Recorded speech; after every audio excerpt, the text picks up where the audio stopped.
So, you finally made it. The gold watch is on the dresser, the alarm clock is officially retired, and you've got nothing but time.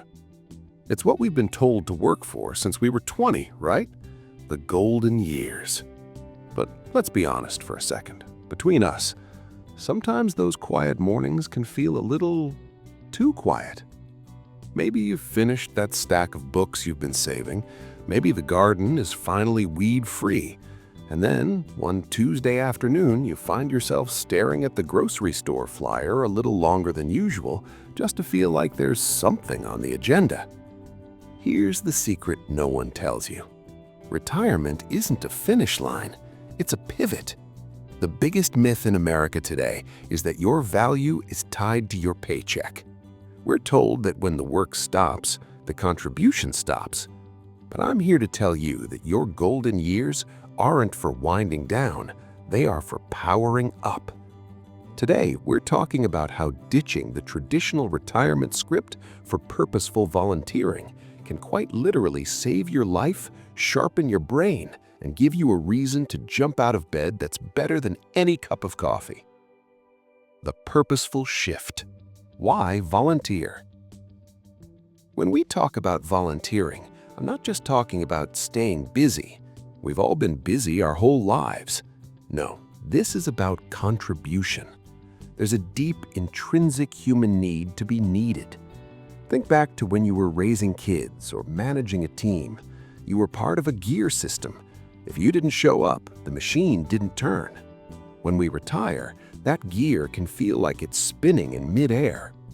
Scientists call it pro-social behavior, but I just call it the soul's vitamins. When you help someone else, your brain releases a cocktail of oxytocin and dopamine. It's actually called the helper's high. For seniors, this isn't just a nice feeling, it's a biological shield. Studies from places like Johns Hopkins have shown that seniors who volunteer have lower blood pressure and a reduced risk of heart disease compared to those who don't. It turns out having a why for your when keeps the heart pumping stronger. Activating dormant skills. You've still got it. Now, let's talk about that brain of yours. You've spent 40, maybe 50 years honing a craft. Maybe you were a teacher, an accountant, a nurse, or a master of logistics in your own home. Just because you stopped getting a W-2 doesn't mean those skills evaporated. I want to tell you about a friend of mine, Martha. Martha was a legal secretary for 35 years. When she retired, she thought she was done with paperwork forever. But 6 months in, she felt foggy. She couldn't remember where she put her keys. She felt like her mind was a bit like an old car that hadn't been started in a cold winter.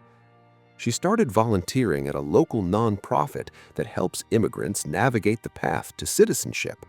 Suddenly, her ability to organize files and understand complex forms was like a superpower. Within 3 months, that brain fog vanished. Why? Because she was using her executive function again.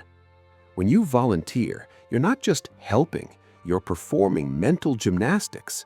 You're learning new software, navigating new social dynamics, and solving problems. It's the ultimate use it or lose it scenario. Your brain is a muscle, and volunteering is the best gym in town. The social fabric. Forging new friendships. Let's address the elephant in the room. Loneliness. In the US, loneliness is being called a silent epidemic, especially for those of us over 60. When the office water cooler disappears, your social circle can shrink overnight. But volunteering? It's a magnet for your people. When you show up to a food bank, a literacy program, or a community garden, you aren't meeting strangers, you're meeting people who share your values. I've seen it happen 100 times. You start by sorting cans together, and 3 months later, you're part of a weekly brunch group. You find people who remember the same songs, who understand the same cultural shorthand, but who also challenge you to see the world through fresh eyes. These aren't just acquaintances, these are the third act friends that keep your spirit young. 5. Interactive segment.